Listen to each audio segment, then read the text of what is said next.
The sound came first, the gentle purr of an engine slowing to a stop outside the bedroom window. Even through the fever and the worried haze that had settled over the small frame house on Maple Street, young Timothy could hear it. Dr. Morrison's car pulling into the gravel driveway. The engine ticked as it cooled, then came the familiar thud of a car door closing, followed by the crunch of footsteps on the path that led to their front door. Timothy's mother, Ellen, smoothed the quilt that covered her 8-year-old son and glanced toward the window where late morning light filtered through the simple cotton curtains she had sewn herself. Her face, creased with the particular worry that comes when a child burns with fever through the night, showed the first hint of relief it had worn in 2 days. Dr. Morrison was here. Everything would be all right now. It was 1962, and in small towns across Canada, this scene played out countless times each week. When illness visited a family, the family didn't pack up and venture out into the world. Instead, the world, in the form of a trusted physician with a worn leather bag and an unhurried manner, came to them. Dr. Morrison had been making house calls for over 20 years, ever since he had returned from medical school in Toronto to take over old Dr. Henderson's practice. He knew every street in town, every family's history, every child's temperament. His black bag had been inside nearly every home at one time or another, and his presence at a bedside was as familiar and reassuring as that of a favorite uncle or grandfather. The front door opened without a knock. House calls operated on different etiquette than social visits. Dr. Morrison stepped into the small living room, where Timothy's father, Robert, waited with the kind of restrained anxiety that men of his generation wore when their children were unwell. He stood up from his chair, extending his hand to the doctor with a mixture of gratitude and concern.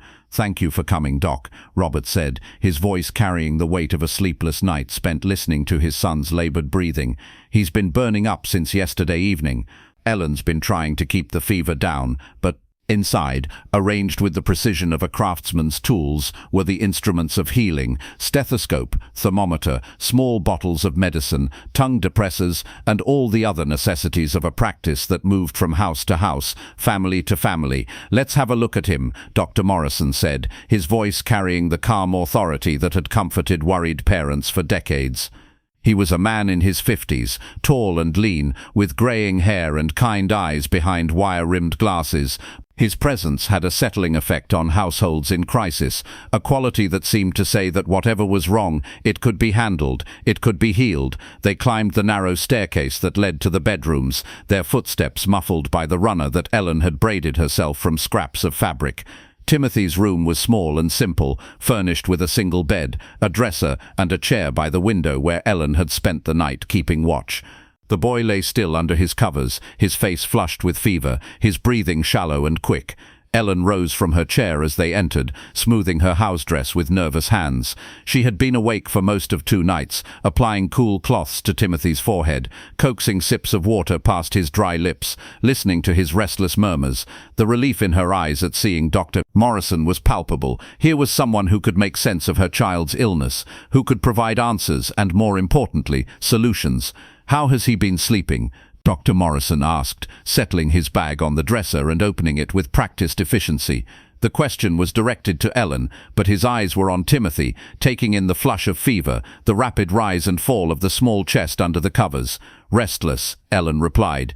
"He keeps asking for water, but he can barely keep anything down. The fever broke once around midnight, but it came back stronger than before." Dr. Morrison nodded, pulling the chair closer to the bed.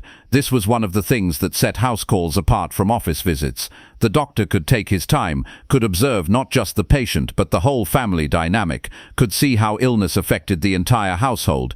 In his own office, appointments were scheduled in neat 15-minute intervals, but here in the family home, healing operated on a different timeline. He sat down beside Timothy's bed, his movements gentle and unhurried. The boy's eyes opened at the motion, focusing slowly on the familiar face that had appeared at his bedside during every illness he could remember. "Hello, Timothy," Dr. Morrison said softly. "I hear you're feeling pretty rough today." Timothy nodded weakly, his voice coming out as barely more than a whisper. "My throat hurts, Dr. Morrison, and I feel hot all over." "I'm going to take a look and see what's going on," the doctor replied, reaching into his bag for the stethoscope that had listened to thousands of hearts and lungs over the years. "This might be a little cool against your chest, but it won't hurt." The examination that followed was thorough but gentle, conducted with the patience that comes from a practice built on relationships rather than efficiency. Dr. Morrison listened to Timothy's chest and back, felt for swollen glands in his neck, looked into his throat with a small flashlight, and took his temperature with the kind of care that made the boy feel that his comfort mattered as much as the diagnosis. Ellen and Robert watched from their positions near the dresser, Ellen twisting a dish towel in her hands, Robert standing with his arms crossed, both of them reading the doctor's face for clues about their son's condition. This was part of the ritual of house calls, the parents' vigil, their search for reassurance in every gesture and expression of the physician who held their child's health in his experienced hands. "Well," Dr. Morrison said finally, settling back in his chair and removing his glasses to clean them thoughtfully, "it looks like Timothy has picked up a pretty good case of strep throat. Nothing we can't handle, but he's going to need some rest and some medicine to help him feel better." The relief that washed over Ellen's face was immediate and profound. A diagnosis meant understanding, and understanding meant that something could be done. Dr. Morrison reached into his bag and withdrew a small amber bottle, holding it up to the light that filtered through Timothy's bedroom window. "This is penicillin," he explained, not just to the parents but to Timothy as well. Dr. Morrison believed that children, even sick ones, deserved to understand what was happening to their bodies. "It's going to help your body fight off the infection that's making your throat hurt. You'll need to take it 4 times a day, morning, noon, evening, and bedtime, until the bottle is empty." He turned to Ellen, his instructions clear and detailed. "Keep him in bed for at least 3 days. Lots of fluids, water, tea with honey, maybe some broth when he feels up to it. The fever should start coming down in the next day or so, but don't worry if it takes a little time."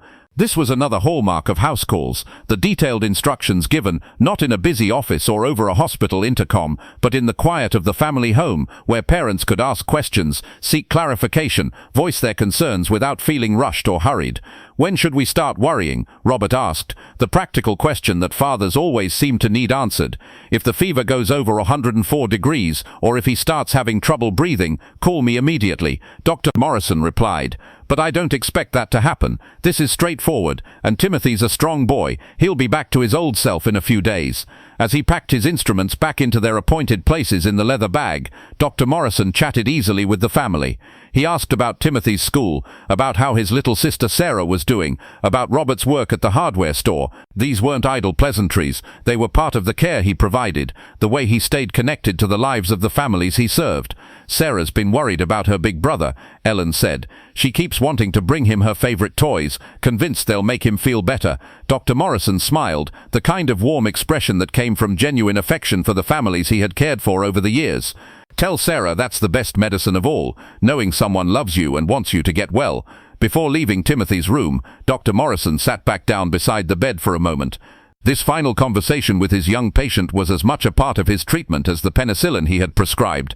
"You're going to feel better soon," he told Timothy, his voice gentle but confident.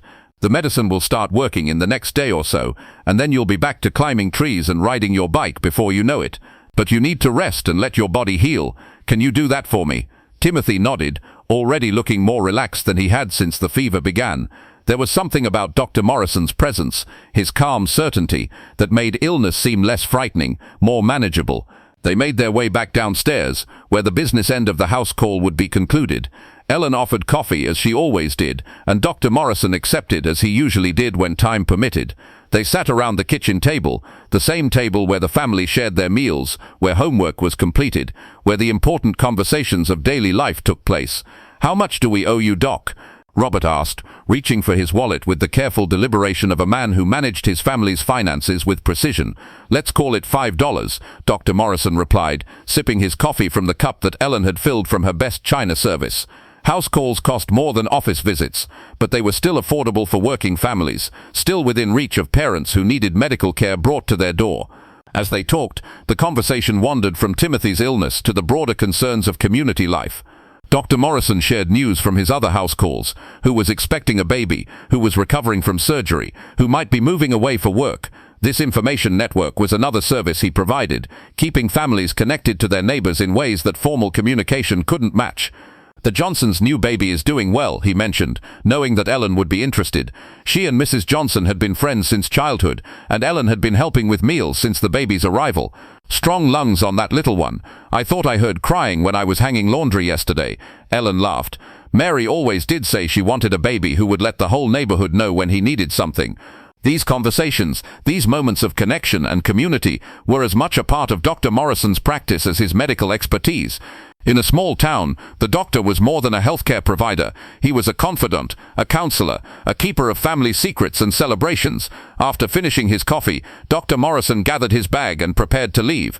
But the visit wasn't quite over. At the front door, he paused to give Ellen and Robert final instructions, reassurances, and his personal guarantee that he would be available if they needed him. "Don't hesitate to call if you have questions," he said, meaning it completely. "Even if it's just worry keeping you awake, call me. That's what I'm here for."